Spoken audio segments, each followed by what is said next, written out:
রবিবার দিন সকালবেলাটা ঠিক এইভাবে শুরু হয়েছিল। আমি ঘুম থেকে উঠে দেখছি বাবা মাছ কাটছে। হ্যালো এভরিওয়ান, আমি পিয়ালি। আমার নতুন একটি মিনি ব্লগে তোমাদের সবাইকে স্বাগত।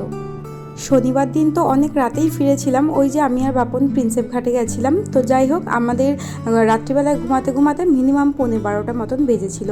আর আমি না আগের দিনকেই বাবাকে বলেছিলাম, তুমি যদি ইলিশ মাছ আনো তাহলে কিন্তু অবশ্যই আমাকে ডাকবে, তুমি যখন মাছ কাটবে আমি ভিডিও করব। এবার বাবা যে সাত সকালবেলায় মাছ এনে বসে থাকবে তা তো আমি জানি না। এবার ভাবলাম যে একটু বেলা পর্যন্ত ঘুমাবো, কারণ অনেক রাত্রিবেলায় শুয়েছি আর তার উপর সারা জায়গা ঘুরে এসে পা তো প্রচণ্ড ব্যথা। কিন্তু বাবা ওই সকালবেলা এসে আমাদেরকে ডেকে দিয়েছে। আর ওই তখন যে ঘুমটা ভেঙে গেল, পরে আর ঘুম হয়নি। তো আমি উঠে দেখলাম বাবা ততক্ষণে মাছ কাটা শুরু করে দিয়েছে। তো সেখানেই একটু ভিডিও করে এসে চলে এসেছি, বিছানাটা ভালো করে গুছিয়ে নিলাম। যাই হোক, এবার সকালবেলায় তো দেখলাম আকাশটা বেশ পরিষ্কার আছে, আর তখনও আমার স্নান হয়নি। তো চলে আসলাম রান্নাঘরে, হাত মুখ ধুয়ে ভালো করে ফ্রেশ হয়ে আমার আর বাপনের জন্য একটু হরলিক্স করে নিলাম। আর বাবা যে তখন মাছটা কেটে দিল, তখন বাবাকে একটু চা করে দিয়েছিলাম। বাবা চা খেয়ে আবার চলে গেছিলো বাজারে। বাবা আর ঠাম্মা দুজনেই তখন চা খেয়েছিল। যাই হোক, এখানে আমরা দুজনে মিলে গল্প করতে করতে হরলিক্সটা খেলাম। আসলে আমরা তো প্রিন্সেপঘাট থেকে ঘুরে আবার গেছিলাম মধ্যমগ্রামে, যেহেতু গেছিলাম দাদা বৌদিতে। তো ওই জন্য না আমাদের ফিরতে একটু বেশি লেট হয়ে গেছিলো। তার উপর আমাদের এইখানকার রুটের নগরুখড়ার অটো কিন্তু অনেক রাত পর্যন্ত চলে, কিন্তু যত রাত হবে তত কিন্তু অটোর টাইমিংটা বেড়ে যায়, অনেক দেরিতে দেরিতে অটো আসে। তো এই করতে করতে আমরা মোটামুটি 10:30টায় বাড়িতে এসে পৌঁছেছিলাম। তো ভালো করে ফ্রেশ হয়ে শুতে শুতে মোটামুটি 11:15 মতন বেজে গেছিলো। 11:15 না 12:15 ঘুমাতে ঘুমাতে বেজেছিলো। যাই হোক, তো প্রচণ্ড ক্লান্ত ছিলাম। সকালবেলায় ঘুম থেকে উঠে যে হরলিক্সটা খাচ্ছিলাম, কিন্তু মনে হচ্ছিল যে আরও ঘুমালে ভালো হতো। দেখো, ওইটুকু ঘুমিয়েই আমার চোখ মুখ পুরো মোটামুটি ফুলে একাকার। তো তারপর আমি হরলিক্স খেয়ে চলে গেছিলাম একটুখানি স্নানে। তার আগে কিন্তু মাছগুলোর মধ্যে একটু নুন হলুদ মাখিয়ে দিয়ে গেছিলাম। আর সেদিনকে করেছিলাম ইলিশ মাছের খুব সুন্দর একটা রেসিপি। তো রেসিপিটা এই ভিডিওটার মধ্যেই শেয়ার করব। তো এখানে তো ইলিশ মাছগুলোর মধ্যে নুন হলুদ মাখিয়ে নিলাম। তবে মাছগুলো যে খুব বড় তা না, ওই মিডিয়াম সাইজের ছিল। আর আমি সেরকম মাছ কাটতে পারি না বলেই বাবা মাছ কেটে দেয়। আর বাবা সবসময় বলে, আমি যখন মাছ কাটবো বা মাছ বেছে দেবো তুমি ভিডিও করবে। আমি ভিডিও করলে বাবার ভীষণ ভালো লাগে, আর পরে আমাকে আবার জিজ্ঞাসাও করে।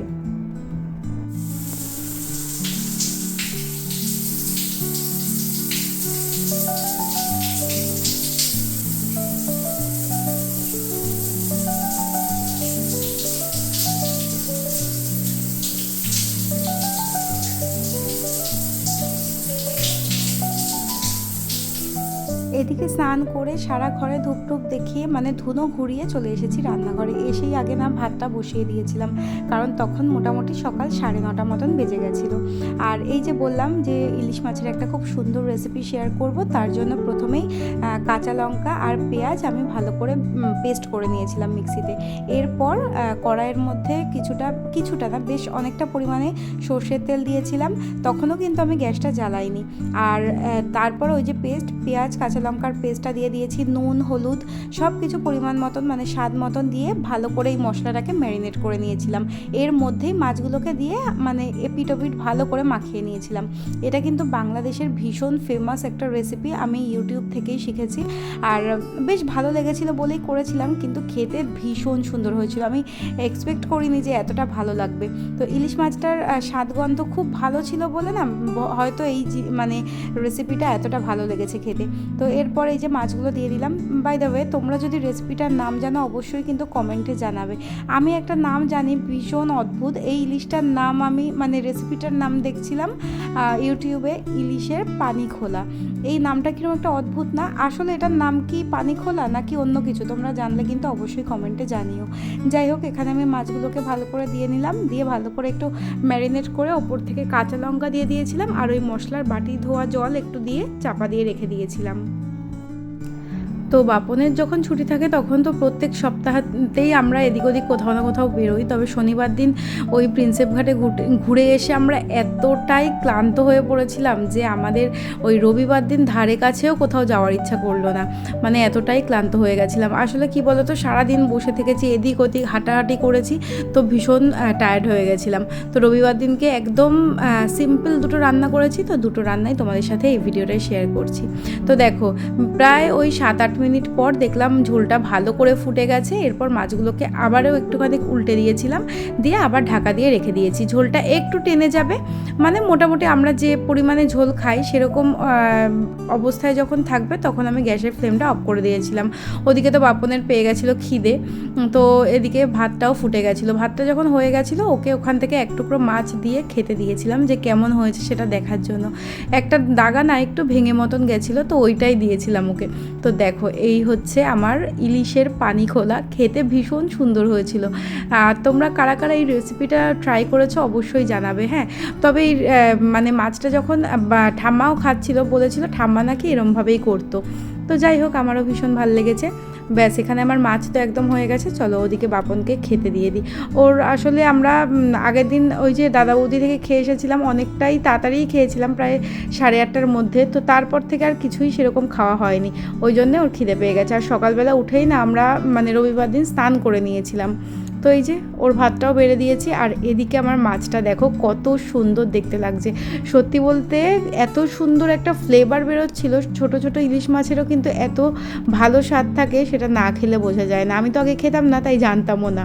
যাই হোক, এবার নেক্সট রেসিপিটা তোমাদের সাথে শেয়ার করি। সেদিনকে ভেবেছিলাম, আর সেরকম কোনো বাজার ছিল না বলে ভাবলাম একটু পেঁয়াজ পোস্ত করি। অনেক দিন ধরেই আমার খেতে ইচ্ছা করছিল জানো তো, কিন্তু কোনো না কোনো কারণে করা হচ্ছিল না। পেঁয়াজ পোস্ত করার জন্য কি কি লাগবে সেগুলো তো দেখিয়েই দিলাম। তো এবার তেল গরম করে সামান্য কালো জিরে ফোড়ন দিয়ে দিয়েছি, তারপর দিয়ে দিয়েছি বেশ কয়েক কোয়া গোটা রসুন। রসুনগুলো থেতো করেও দেওয়া যেতে পারতো, তবে গোটা গোটাই দিয়ে দিয়েছি, তাতেই না খেতে ভীষণ সুন্দর লাগছিল। এরপরে দিয়ে দিলাম মিডিয়াম সাইজের একটা পেঁয়াজ কুচিয়ে রেখেছিলাম, সেটা পেঁয়াজটা একটু ভাজা ভাজা হতেই দিয়ে দিয়েছিলাম এর মধ্যে নুন।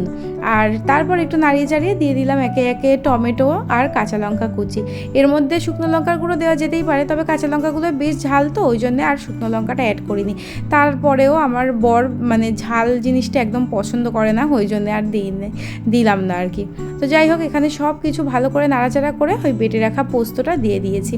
গরম ভাতের সাথে খেতে যা দারুণ লাগে কি বলবো তোমাদের কাদের কাদের এরম পেঁয়াজ পোস্ত খেতে ভালো লাগে অবশ্যই কিন্তু জানাবে।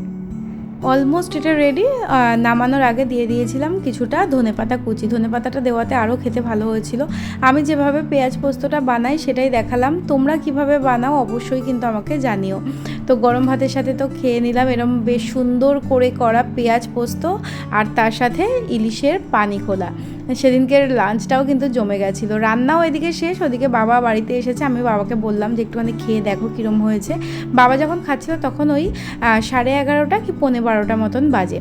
তো এদিকে তো কাঁচা লঙ্কা কিছুটা ছিল, সেটাকে ধুয়ে আমি আবার এই কৌটোটার মধ্যে ভরে রেখে দিলাম। তার সাথে এইদিকে মানে সেদিনকে আর ধনেপাতা ছিল না, ওটা ফুরিয়ে গেছিলো, তাই এইটার মধ্যে দিয়ে রেখে দিলাম 4টে টমেটো। তো সব কিছু মোটামুটি গোছানো হয়ে গেছে। আর আমি যেহেতু সকালবেলায় কিছুই খাইনি, আমার একটু খিদেও পাচ্ছিলো, ওই জন্য আমি আর বাপন একেবারে ওই 1টার মধ্যেই খেয়ে শুয়ে পড়েছিলাম, কারণ আমাদের প্রচণ্ড ঘুম পেয়েছিল। আর ওদিকে বাবা দেখলাম ফ্রিজে 2টো ড্রাগন ফল এনে রেখেছে, যেটা আমার ভীষণ প্রিয়। আমি ফ্রিজ খুলে দেখে তো বেশ মানে মনটা খুশি হয়ে গেল। মানে উনি শনিবার দিন এনে রেখে দিয়েছিলেন, আমরা তো জানি না, তো ফ্রিজ খুলে দেখি রয়েছে। যাই হোক, এই ফল দুটোকেও ধুয়ে রেখে দিই। যে কোনো মানে ফলমূল আনলে না আমি ধুয়ে তবেই রাখি, তাহলে মানে ওই যে বললাম যখন খেতে ইচ্ছা করে টুক করে কেটে খেয়ে নিই। যাই হোক, এইভাবেই তো বেলার দিকটা গেল। ওদিকে দেখলাম যে আকাশটা যে কি সুন্দর লাগছে, দেখো তোমরা, একদম স্বচ্ছ নীল আকাশ। মানে মাঝে মাঝে মেঘ করছে, মাঝে মাঝে একদম আকাশ পরিষ্কার হয়ে যাচ্ছে। যাই হোক, তারপর আবার কিছুক্ষণ রেস্ট নিয়ে চলে এলাম আমি লাঞ্চ করতে। আর আমি ভাবলাম যে একা একা কেনই বা খাবো, আর একটু ওয়েট করে নিই, তাহলে বাপনও খেয়ে নেবে। তো ওই রকম 1:10-15 দিকে আমরা লাঞ্চ করে নিয়েছিলাম। আর এই পেঁয়াজ পোস্তটা খেতে ভীষণ ভালো লাগছিল, মানে অনেকটা সেই বাটা ভর্তাগুলো যেরকম হয় ওই রকম। খাওয়া দাওয়ার পর এখানে ড্রাগন ফলটাও কেটে নিয়েছিলাম, খেয়ে নিলাম। এটার ভাগিদার একমাত্র আমি, এটা আমি কাউকে দিই না, আর আমার বাড়ির কেউ এটা খেতে পছন্দও করে না। যাই হোক, তারপর টানা প্রায় অনেকক্ষণ ঘুমিয়েছি। 5:30টার দিকে ঘুম থেকে উঠে সন্ধে টন্ধে দেখিয়ে নিয়েছি। ততক্ষণে বাপন বাজার থেকে একটু আমার আর ওর জন্য এগ চিকেন চাউমিন এনেছিল, খেতে বেশ ভালোই লাগছিলো। আমাদের দুজনেরটা বেড়ে নিয়েছিলাম, আর বাবারটা আলাদা করে রেখে দিয়েছিলাম। বাবা যখন বাড়িতে এসেছিলো সন্ধেবেলায় তখন দিয়েছিলাম। তো এই তো গল্প করতে করতে এই চাউমিনটা খেলাম। আর রাত্রিবেলার রান্না সেরকম বিশেষ কিছু ছিল না বলে আলু সেদ্ধ, ডিম সেদ্ধ এইসবই দিয়েছিলাম।